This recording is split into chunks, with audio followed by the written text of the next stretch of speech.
কি গো, গোপালের লকেটটা আনতে বলেছিলাম, এনেছো? হ্যাঁ এনেছি গো। আর ভাই বলছিল ভাইও একটা দেবে, তো আমি ভাই আবার আলাদা দেবে কেন, তাই জন্য একটা দামি নিয়ে আসি। এবার দামি দেখে লকেট নিয়ে এসছি। কি গো, গোপালের লকেটটা এনেছো? না না, আমি আনিনি। ওই দাদা ফোন করেছিল, দাদা বললো যে তুই যখন গোপালের লকেট তুইও নিবি, তো একটা কাজ করি, আমি নিয়ে নি, তোকে আর আলাদা করে নিতে হবে না। দাদা বললো যে কাজকর্ম তোর তো এখন ঠিকঠাক চলছে না, তো এখন অত খরচা করতে যাস না। বাহ, কি দারুণ! দাদার চামচা কথাকারের। দাদাও বললো, তুমি সেটা মেনে নিলে, তাই তো? এখানে তো দাদা হিরো হয়ে গেল। আর আমি আমি কি এখন তো বৌদি আমাকে আরো উঠতে বসতে কথা শোনাবে। তুমি তো সেটাই চাইছিলে, তাই না? তুমি কেন ভাইটা আনতে গেছো? ভাই যখন আনবে বলেছিল আনতো, তুমি এবার কেন বলতে গেলে? তোমার কি টাকা বেশি হয়েছে? টাকা বেশি লাগার ব্যাপার নয়। আরে ভাই বলছিল আনবে, তাই আমি নিয়ে এলাম। আর আমার নিজেরই তো ভাই হয়। আর তুমি তো জানো যে ওর এখন কাজকর্ম নেই, তাই আমি নিয়ে এলাম। তাতে হয়েছেটা কি? আরে বাবা, ব্যাপারটা তা নয়, তুমি সবসময় এরকম নেগেটিভ কেন ভাবো?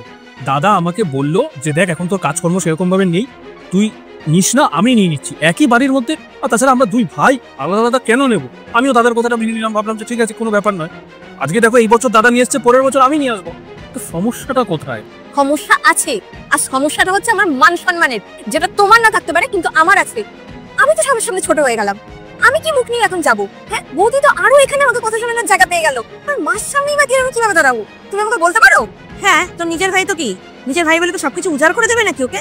তুমি বাদ দাও তো, এসব কথা বলো না। আর আমার ভাইয়ের ব্যাপারটা আমাদের বুঝে নিতে দাও। আর কালকে পুজো আছে, তুমি সেই পুজোর কথাটা ভাবো। দেখো, তুমি যদি সমস্যা মনে করো তাহলেই সমস্যা। আর তুমি একটা জিনিস কেন বুঝতে পারছো না, আমার পক্ষে এখন কেনাটাও সম্ভব ছিল না।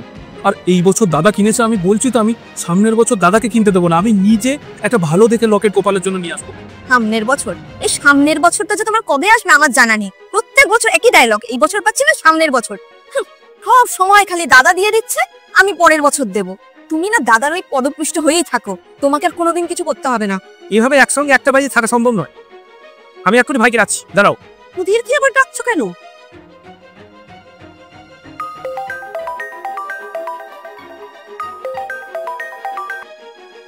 হ্যাঁ হ্যালো দাদা।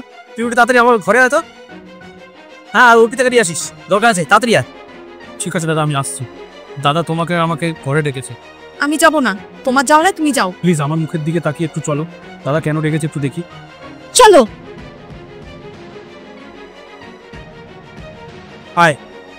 তুই বলেছিলি তুই একটা লকেট দিবি পুজোয়, তো আমি ভাবলাম একই বাড়ি থেকে দুটো লকেট দেওয়ার দরকার কি, একসঙ্গে একটা বড় লকেট কি, তাতে তোর বৌদির আপত্তি। আমাদের ঘরেও তো সেই নিয়ে অশান্তি হলো এই মাত্র। তোমার দুজনকে বলছি, আমরা দুই ভাই একসঙ্গে এই বাড়িতেই থাকবো। আর যখন আমরা একসঙ্গে থাকবো, তখন তোমরা দুজন মিলেমিশে একসাথে আমাদের সঙ্গে থাকবে। তাহলে ঝগড়াঝাটি করে কি হবে? এবং মিলেমিশে আমরা সবাই একসঙ্গে থাকবো, তাতে আমরা সবাই আনন্দে থাকবো। এইটুকু বুঝতে পারছো না তোমরা? তুই ঠিকই বলেছিস দাদা। আর দেখো, দাদার সাথে আমিও একমত, এই বাড়িতে যখন থাকবো মিলেমিশে থাকাটাই তো উচিত, তাই না? আর ছোটবেলায় একটা গল্প আমি খুব ভালো মতো পড়েছিলাম, যে একটা লাঠিকে কিন্তু যে কেউ ভাঙতে পারে, কিন্তু লাঠি যখন একসাথে থাকে অনেকগুলো, তখন কিন্তু সেটাকে ভাঙা কঠিন হয়ে যায়। হ্যাঁ গো, তোমরা ঠিকই বলেছো। ওই যে একটা প্রবাদ আছে না, সবে মিলে করি কাজ, হারি জিতে নাহিলাজ, ব্যাপারটা ঠিক ওরকমই। আর তাছাড়া মিলেমিশে থাকার নামই তো সংসার, না?